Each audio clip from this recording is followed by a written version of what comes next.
our job is hardcore. There's all sorts that can happen. Everything we do relies on this bond between us all.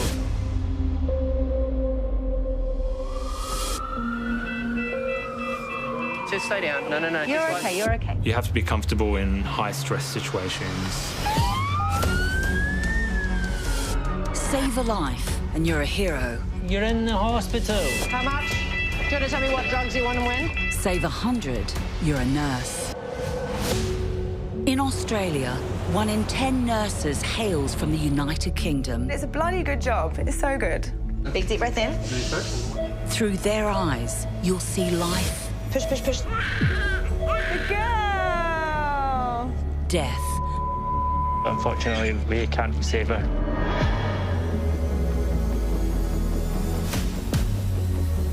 And everything in between. Coughs, colds and sore holes. Welcome to the front line. 2, 3. Of one of the world's toughest It's all right, darling. We're looking after you, okay? and most trusted professions. It was scary, hey? Nurses are superheroes, without capes, just in scrubs.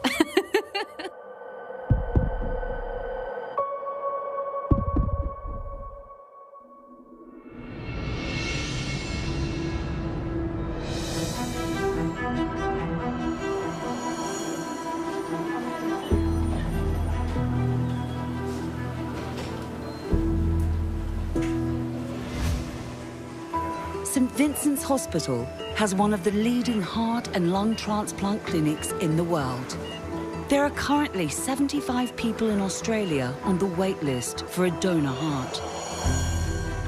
No problems with your batteries. Everything is absolutely fine. Yeah. For those waiting for donor organs, there is some hope.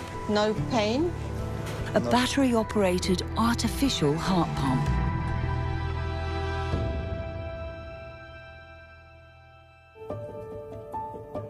In today's medicine, you can keep people alive with technology. But it's not all fairy tale stuff. There's some fantastic happy stories, but there's also some very, very sad stories. It's not an easy journey, but it's making that journey as smooth or as dignified as possible.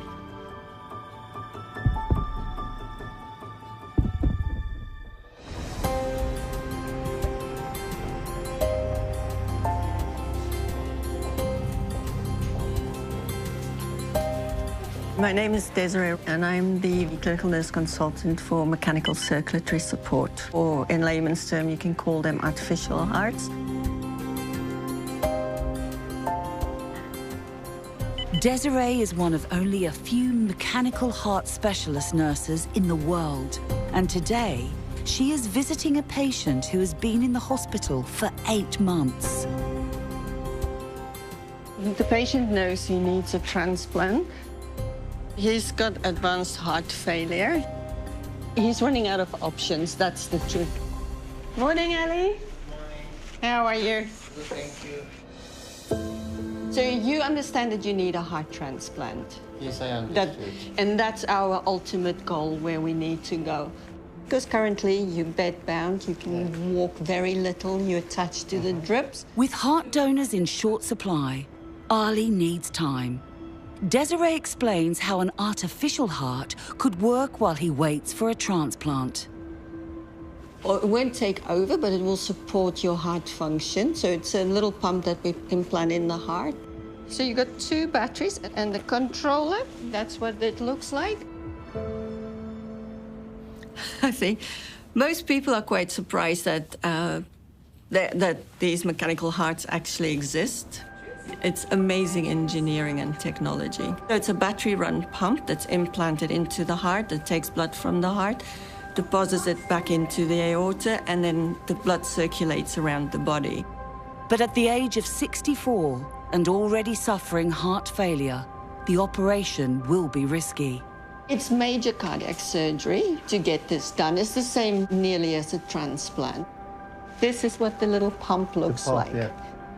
Ali isn't convinced, so Desiree has asked one of her previous patients to visit. Ali, Andrew had his about 2 months ago. To show him your bag and the drive line. That's what you end up with. This is the bag, yeah. The drive line's this one. Important, don't ever take it out. And that goes through there and it connects into here. Wow.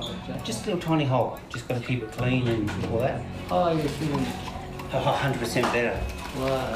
Feel really good. You will feel really good, believe me. Yeah. And once your mind gets around and you've got this, it's all good. Thank you very much. Thank you very much. Have everything goes well. All right. That's my wife's simple. Good luck. God bless. You'll be fine. It's very hard at first, but you'll be strong. God bless. Take care of yourself, all right? It can be very emotional. You have to realize that people are very vulnerable when they come into these situations, and you have to treat them with dignity and respect. You have to make the journey for them easier. And then it's just recognizing that underneath all of this is a human being, and kindness goes an awful long way. I'll come back later. Ali will remain in hospital until he receives a heart pump or a transplant.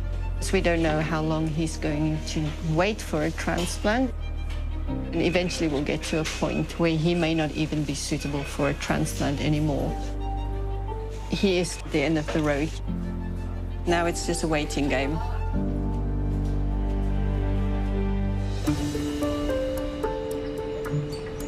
Ten floors down is the emergency department, which is one of the busiest in Australia. More than 55,000 patients come through these doors every year. Do you want to tell me what drugs you want and when? Rock's going in right now. On shift today are 16 doctors and 18 nurses. And they'll treat up to 150 patients in need of urgent care. Emergency for us here at Vinnie's is unpredictable. It's fast-paced, it's different day to day. You see a variety of different patients with different conditions, so you really don't know what to expect. Morning. Good, how are you? My name's Justine and I'm a clinical nurse specialist in the emergency department. This will be my 13th year here at Vinnie's. I was a vet nurse for about 10 years and I just really loved the emergency part of it. That led me into emergency nursing. We've had a fair few falls in the last 2 or 3 weeks. And I've stayed here ever since.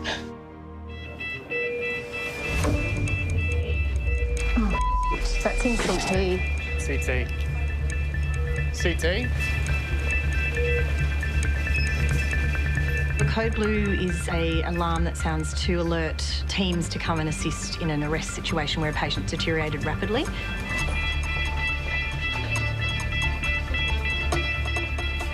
This is now their #1 priority. Every available nurse must respond to the alarm.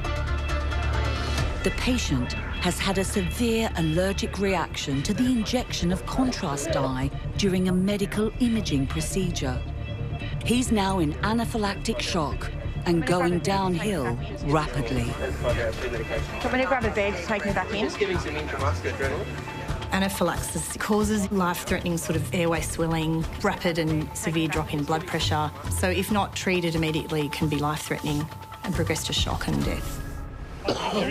We have a vitals machine.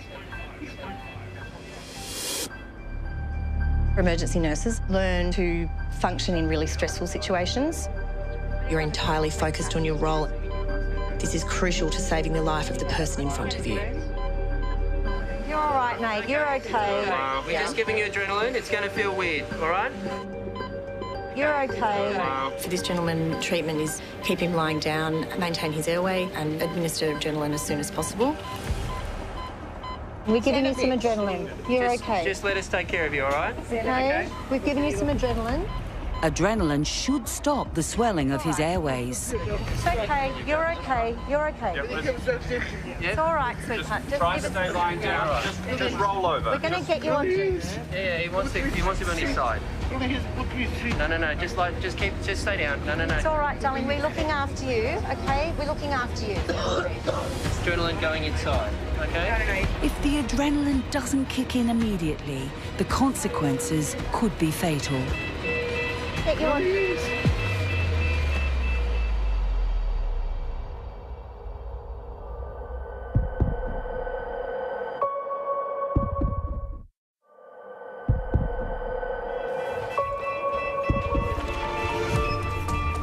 A code blue alarm has Nurse Justine and most of emergency scrambling.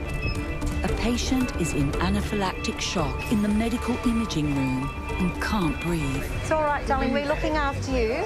The team has been working on the patient for 5 minutes and he's still in trouble. You feel a bit funny with the adrenaline going inside, okay? Just let us take care of you, all right? Okay.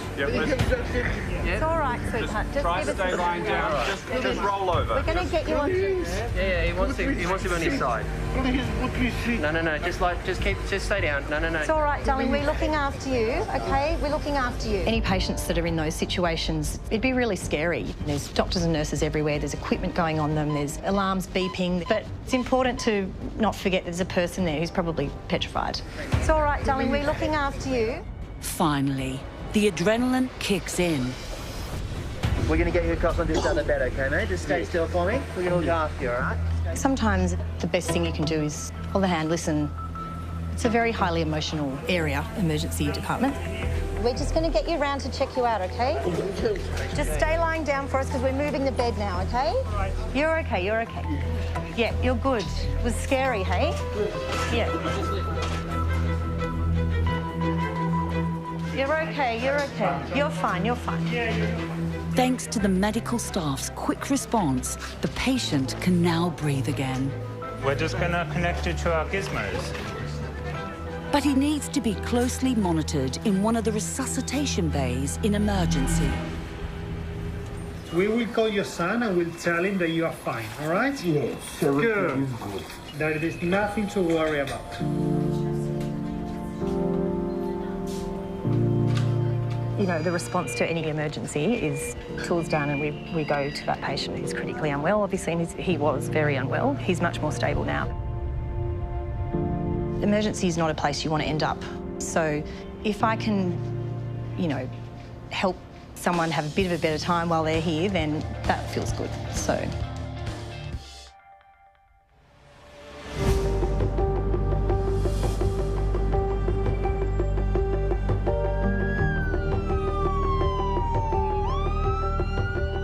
It's been 6 days since Desiree met with her patient, Ali, whose heart is failing. He needs an artificial heart pump while he waits for a transplant. The donor pool is not sufficient. We know that patients wait on the heart transplant list for more than 300 days on average at our center. And for these patients that are critically ill that come in that cannot wait, they will die. But Ali might not need the temporary pump. A few floors down, So we've got a height of 174 centimetres. a call has come through to the transplant department to say that a donor heart has become available. My name is Rodrigo and I'm a heart-lung transplant coordinator. So when we're on call, it's 24 hours a day, 7 days a week. That's where we're both coordinating the transplant and then also retrieving the organs with our cardiothoracic surgical team. His last weight was 82 kilos. Rodrigo is one of 7 transplant nurses at the hospital, responsible for coordinating donor organ retrievals. We tell our patients that for a transplant to work, it's got to be 100 out of 100 boxes ticked. It cannot be 99. We need to make sure every box is ticked to ensure that this transplant's going to work. On paper, the donor heart is a perfect match, but they still need to assess the organ, and that won't be easy. Do you want me to hold this? Oh, I got it. Timing is critical. All right. and the heart is on the other side of the country. Okay, everyone on. It's all good. We're just leaving Vinil, so we'll see you in 10:15. Thanks, mate. The only way they can reach their interstate destination on time is by private jet. That stuff's got to go in the front. The donor heart will only make it safely back to Sydney with the help of cutting-edge technology. So we've got this machine called the organ care system, or known as the Heart in a Box, where we could take the heart out of the donor, get it beating again and oxygenate it. We've been known to keep hearts on that machine for up to 4 or 5 hours. All right, get there, get the heart, you leave. That's it.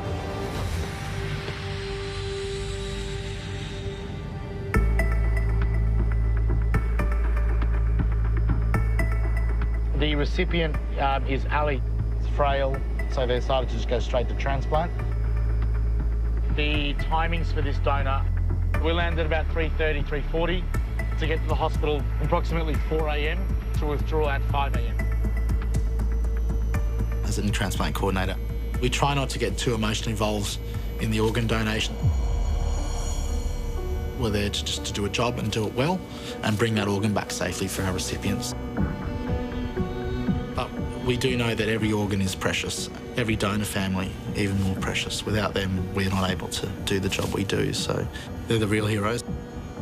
Yeah, we're very lucky that they're making such a selfless decision at such a painful time of their lives. But they still need to tick a few more boxes, or this overnight trip could all be for nothing.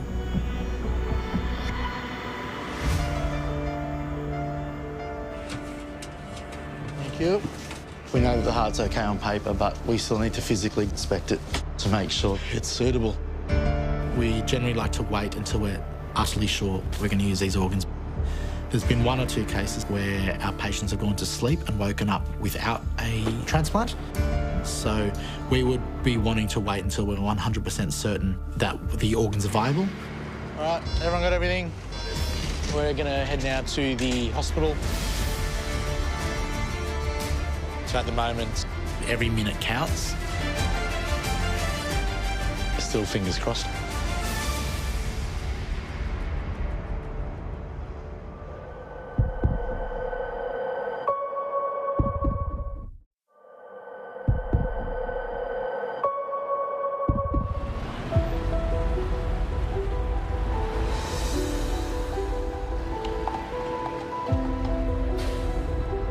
Anything and everything can come through the doors at St Vincent's Hospital in the Sydney suburb of Darlinghurst. The spectrum of stuff we see in emergency, due to the demographic and the location, we see a lot of drug and alcohol. 1, 2, 3. And we're right near all the major freeways and highways. We see a lot of major traumas. This is 93-year-old Mary. She's struck by a car today and the car has proceeded over her. Something always happens in emergency. It's unpredictable, and that's kind of why I like it.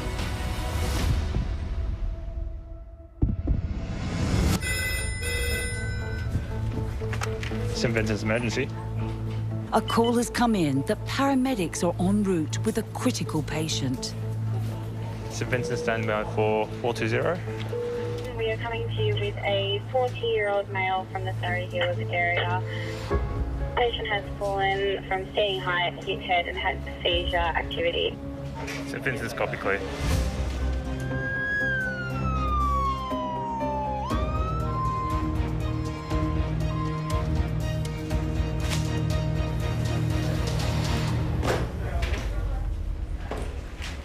This is an unknown male. We're assuming about 40 years of age. He's fallen over, hit his head on a wall, and he's had a very short tonic-clonic type seizure. We've been able to get him up and onto the stretcher, at which time he's needing some airway assistance, otherwise he will occlude his airway. There was a cock ring on that has been removed. It's blue, so that has been removed. Some perfusion has returned to the penis. However, still has a very large metal ring to his scrotum. On 3. 1, 2, 3. Yeah. How do we get that off? While they might have prepared for almost everything, the large metal ring clamped around the patient's scrotum is going to need some specialist equipment.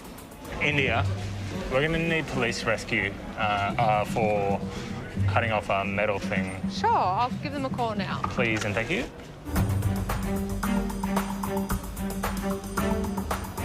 If we left that device down there, you could lose that appendage. Across the country, right, let's go. Transplant nurse Rodrigo and the team have successfully retrieved the donor heart. Now they must keep the organ alive in an extraordinary machine while they fly thousands of kilometers back to St. Vincent's. That is Ali's donor heart, beating away. The current pressure is 92 on 62. We need to assess to see if this heart's working. The heart would have suffered a bit of injury through the process of death in the donor. So sometimes we do need a few hours to assess these hearts, predominantly looking at their cardiac function. Before we take off, we're going to draw some blood off that machine just to see what the lactate's doing. The main test that we do is blood gas. So we draw a bit of blood arterially and we have a look to see how much oxygen is in that bloodstream. The organ needs to pass a crucial test to make sure it's viable for Ali. The last one's 8.04 and 7.78 Venus. So we're looking for a downward trending lactate on the heart, which means the heart's getting enough oxygen, which means it's working. This is our one. As they prepare to board, Rodrigo anxiously waits for the result. You guys should have that result shortly.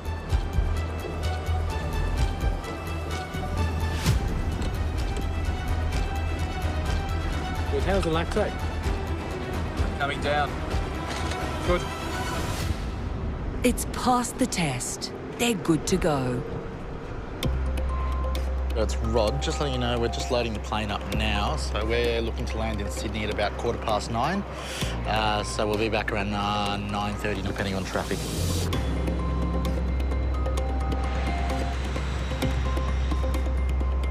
It's now been more than 6 hours since Rodrigo and the team left St. Vincent's. The donor heart safely strapped in at 10,000 metres. When you tell your mates who aren't in healthcare that you're flying on a plane with a beating heart next to you, they're like, no, it's a bit surreal. Back in Sydney, knowing the heart is looking good for transplant, Ali can be prepped for surgery. When did you last eat food? Last night. Sister, thank you very much for everything, for your help. Pleasure. I'm so happy for you. It was amazing to come into work this morning and to hear the news.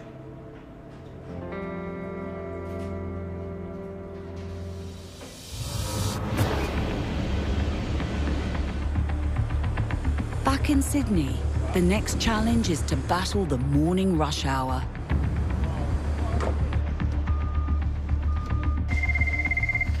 Hey, it's Kaya in Theatre 3. It's Rod, one of the transplant coordinators. Scout nurses Kaya and Brooke will assist the 6 doctors in theatre. Yep. No worries, bye. So we just got the call that we could move in, so everything happens quite quickly from now.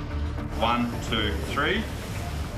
Getting timing right in transplants is crucial. There's a lot of things that need to align for it to all go smoothly. They need to be ready to operate the minute the donor heart arrives. Start getting you a bit positive here, Ali. The heart's been on the organ care system now for about 2.5 hours. So far, it's looking positive. It looks good. We're just waiting for the heart to arrive. It should be here quite soon. We're just waiting.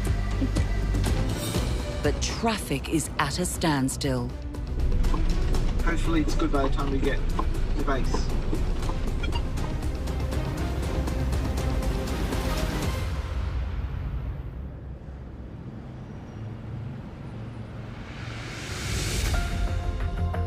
Yoon, is it just a finger? Scrotum. It's a scrotum ring. Back in the emergency department, a man has been brought in with a large metal ring which is cutting off blood flow. While the team waits for specialist equipment, they're trying to find a quicker solution. Screwdriver. Oh, a screwdriver.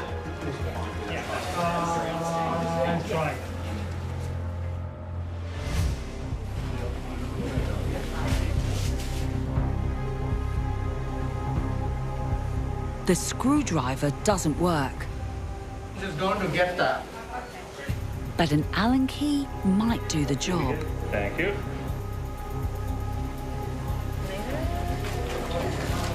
I've got access, it just is not working.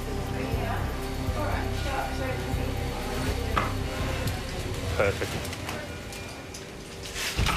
They managed to get the clamp off. But the patient is still unresponsive. Not responsive to pain, not localizing. Open your eyes, come on, mate. It looks cruel, but we need to provide pain stimuli to get him up.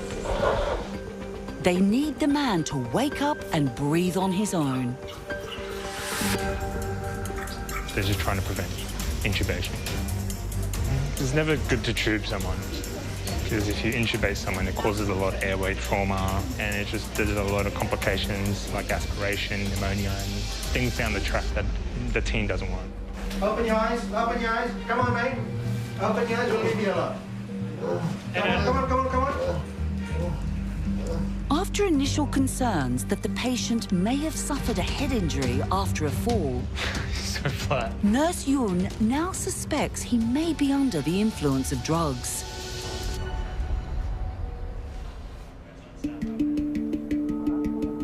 He's taken something. I mean, he's pretty flat. That thing in his mouth, if you can tolerate that, it just generally means you're pretty flat. Because, you know, when you stick a toothbrush down your throat too far, you get that gag reflex. Well, he's not having that, so.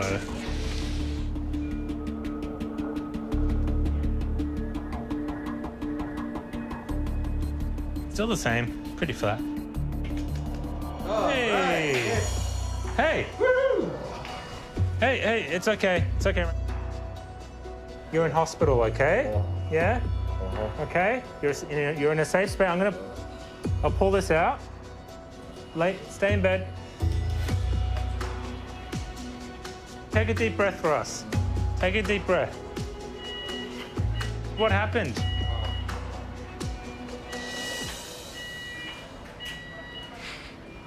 G? Yeah. We can kind of already guess what he's taken. Don't...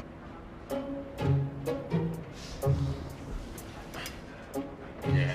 You're gonna have to stay still, man. Yoon suspects the patient has taken G, or GHB, a party drug that increases a person's sex drive. Don't pull that. The effect can be hard to shake. Oh. Yeah. Can you open your eyes? Yep. Keep them open. The drug gradually wears off, but he's still a little confused. Hey, bro. Hey, how are you? I'm all right. How are you? I'm good. Yeah? What's going on? Is that what's going on? Yeah. Do you know what happened today? You were at a bus station in Surrey Hills. Do you remember that? No. You fell over and lost your consciousness. Luckily, the man has escaped any lasting injuries. I mean, we potentially did save his crown jewels. This kind of wraps around the testicles. This one's metal. And it's Allen keyed in. It's pretty dangerous. I mean, it cuts off circulation down there. You'll lose your balls. I'm going to put it in your bag, okay, man? I've been in emergency for just over 1.5 years. Definitely due to the demographic. We see a lot of unnatural things that we're not really supposed to see. Do you know where you are now? Easy, okay. Seems like you're really with it now, so I'll just get one of the medical team to come up, just eyeball you, and just have a chat to you.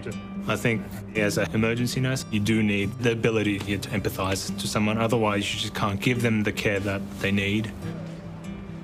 It's important to treat everyone the same, regardless of what's happened. It's really good seeing people come out of that situation. You know, makes it worthwhile.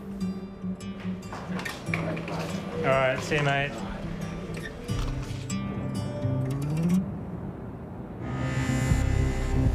A few floors above emergency is the cardiothoracic theatre, where Ali is prepped for surgery. All he needs now is his new heart, which is stuck in Sydney's rush hour traffic. Yeah, we're just waiting for the heart to arrive. It should be here quite soon.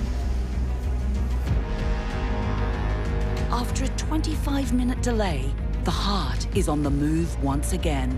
About 3 or 4 minutes.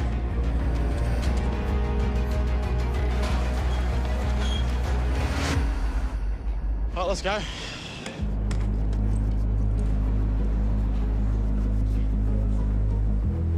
Blood group apples. Donor is A for apples. For me, it's a huge privilege to be involved in these very, very vulnerable moments in their life, which they're never going to forget. It's certainly not lost on me. It's certainly not an everyday routine thing. It's every transplant special, because we do have a shortage of organs in the country. So it's a huge, huge privilege. Can I get another 6.5, please? Ali's life is now in the hands of the surgical team.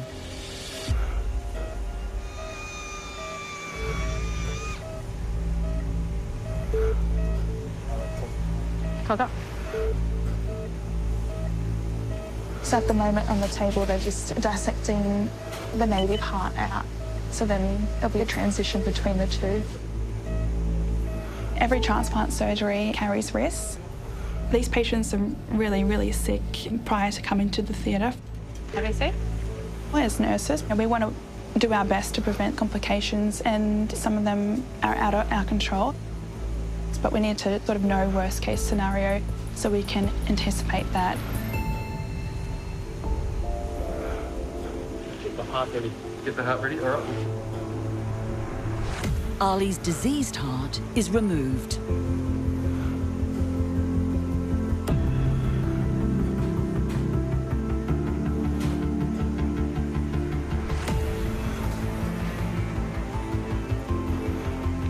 There it goes. Right now, a heart and lung bypass machine is the only thing keeping Ali alive.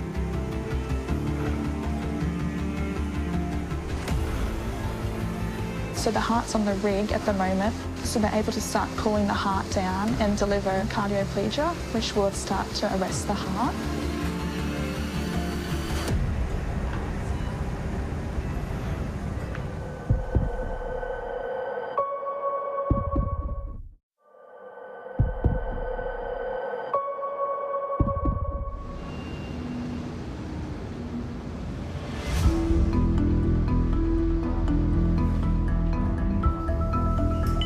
The St Vincent's heart transplant team has just removed patient Ali's diseased organ.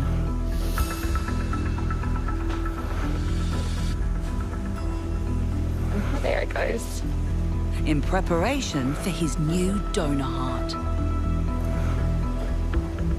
It is pretty surreal when you look up at the monitors and you see that that patient has no ECG there, because there is no heart in that person at that time. For now, the only thing keeping Ali alive is a machine. The cardiopulmonary bypass machine can replace the function of the heart and lungs.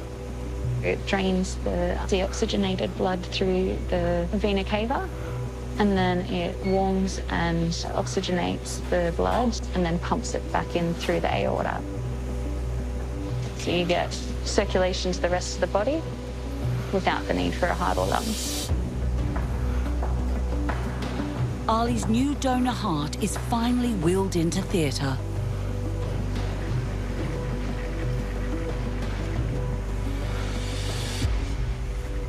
Is the heart ready? Heart's ready. After a cross-country journey through the night, it's finally time for the delicate operation.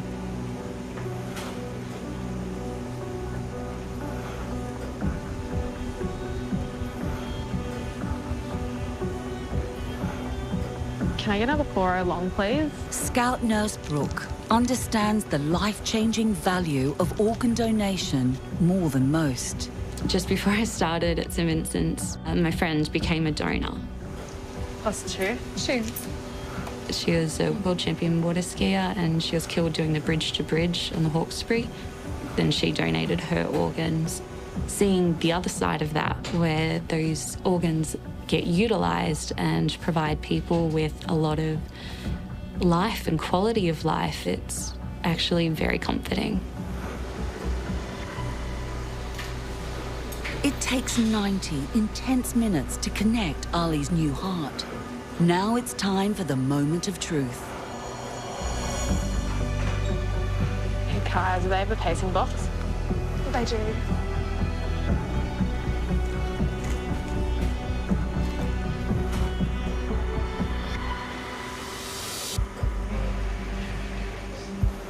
So right now there's a bit of nervous energy in the room.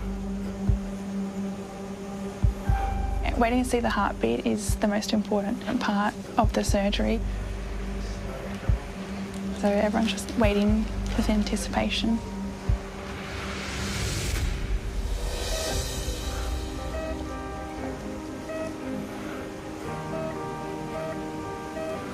The heart's actually beating on its own now, so you can see that top reading on that screen.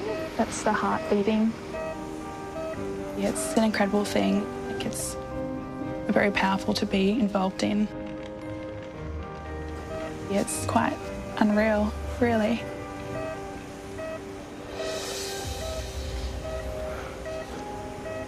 We're just about to start closing the chest.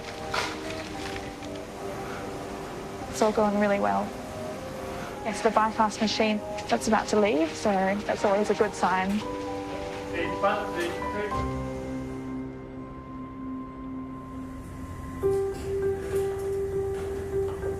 So I've just called ICU and handed over to the nurse looking after him.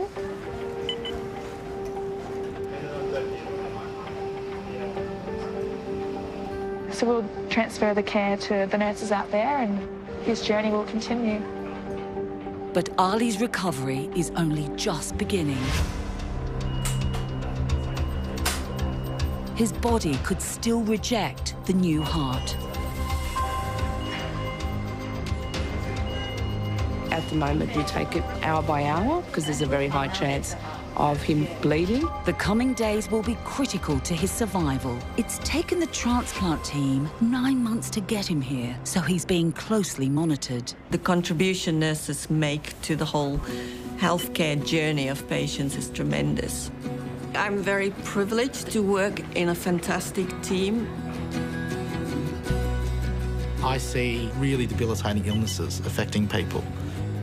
And simply put, I just want them to get better, and if I've got the skills to do that, I'd love to just be able to help them. I like to see it as a big team effort.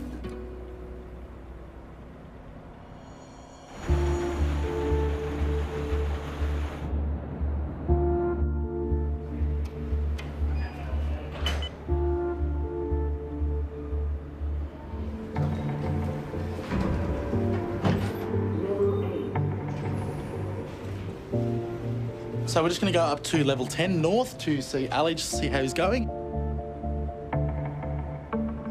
Some of our patients are discharged 10 days after their transplant.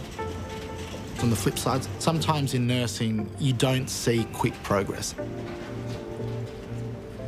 We try and prepare our patients for this as well. Sometimes it takes years to get a result or to see a change in your patients.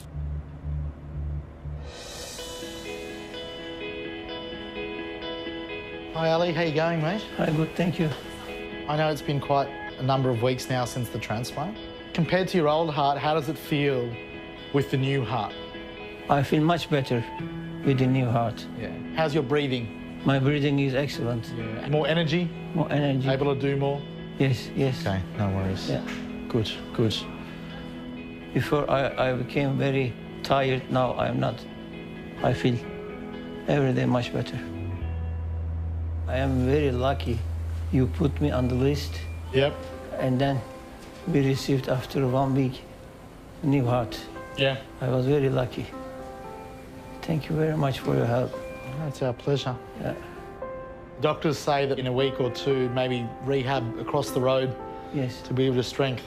Yeah. And then the goal after that is obviously going home. I hope so. How long is it since you've been home?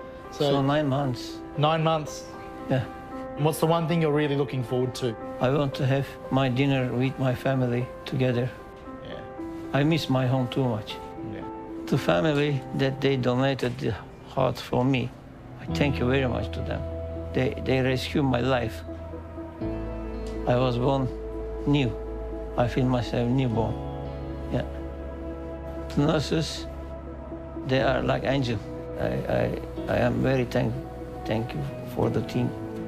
Look, you're putting in the hard work now, and it'll pay off. Thank you very much. I feel so happy. I am so happy. You're doing a great job. Good stuff. Of course, thank you very much. Okay, see you soon. See you. I like to say sometimes the doctors get the handshakes, but the nurses get the hugs. We might not always have all the answers. We might not be able to fix every problem. I see the clouds, they're rolling in. But we're always there to help, we're there to care. Can't walk away from where I've been. Smile for me. The rewarding part of this job is improving people's quality of life. Morning, Mohammed. It's just a great privilege to be in a position where you can work with so many really wonderful, wonderful people. So that's what the pump looks like, but that will be with you. It feels a bit heavy. And the human nature and the resilience is remarkable. Hear the calling. I think I'm really lucky. I don't think there's a lot of people who can say they love their job. We just need you to stay for a little while. Just make sure that you're safe to go home. I just get to be part of people's lives, I guess, for a little bit, and that's rewarding to me.